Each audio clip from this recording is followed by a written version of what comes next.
Hello, today we have two special guests from the Florence Human Resources Association and the former Prime Minister of Italy, and let's get you to them. Hi, I'm Lincoln Gayhart, representing the FHRA, entertaining you and my puppy at the same time. Today we'll be talking with the former Prime Minister Giuseppe Conte about the current affairs in Italy and if things are right or wrong in the state they are now. So I'll cut to him now. Hello, I am Giuseppe Conte. I am here to discuss with Lincoln Gayhart the actions in Italy and if they are right and or wrong. Italy is in a little bit of a rough position as of now. We had COVID-19 that ruined everything for us. We had many deaths and many in the hospital. This led to a bunch of decrease in productivity. But overall, we are heading on the right path, and we should be able to restore back to our normal capacity whenever we are over with COVID and everyone is back in the office. I see where you're coming from, but where do you draw the line? When you're in office, there's tests against other ethnicities, sexual orientations, along with women not being able to abort a kid past X week or how many weeks due. They have their own rights, and they should not be discriminated against due to race, sexual orientation, who they love, or if they want to get rid of a child later or earlier. This has led to a bad rep on Italy that I used to think highly of it. I was an Italy fan.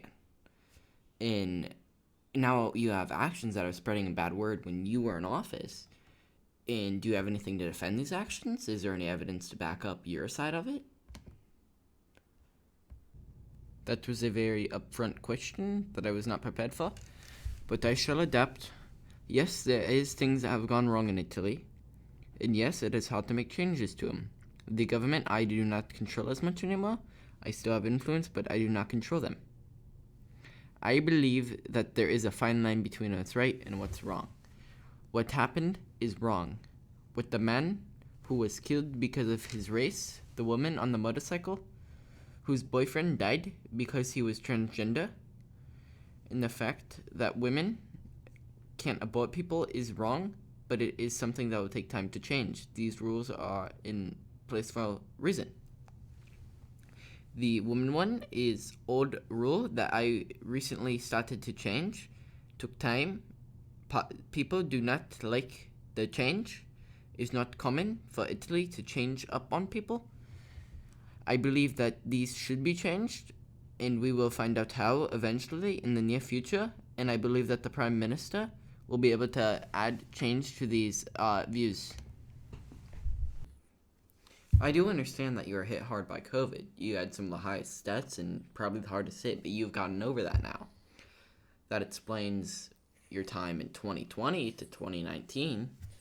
But still, even with that, why did these problems arise in the first place? Unless they're rooted in deeper past. If you are talking about when Italy invaded Africa in World War I, you'd be absolutely correct. It does have influence on us. The influence is seen. It's just we've gotten over most of it. We are trying to change our ways, and we are working hard on it. When I was in office, I worked every day to try to make change to the way life is now. We can both agree on that. The past has indeed messed with our future. But they say that learn from your past or you're doomed to repeat it. And it appears that Italy's repeating it with the actions the way they're going now. There's discriminatory behavior. There was discrimination after World War I, which led to the current situation of it now. It's like how you can tell by the architecture in Italy that it was colonized by Rome. It sticks with it, and if it sticks with it now, then it'll be with it in 100 years, 50 years, or however long it lasts. So you gotta abolish it now. Sure, it may be hard, but you can do this many ways. Abolish, just abolish hatred. If caught doing it, levy fines over the actors. There's simple ways to do it, you just have to act. If it continues, then you have to find another solution, but you could levy fines, find those responsible for it, prison time, jail time, credit, I don't know, whatever you need. But there needs to be a solution. I may not be no genius, but I know a problem when I see one, and that's a problem that can be fixed simply. This is where I disagree with you. I do not believe that we will go back to our ways that happened in Africa. I think we are on a change for the better. As you said, we should add there is solution for it that can be found. We are already working to try to better it. We are making new laws.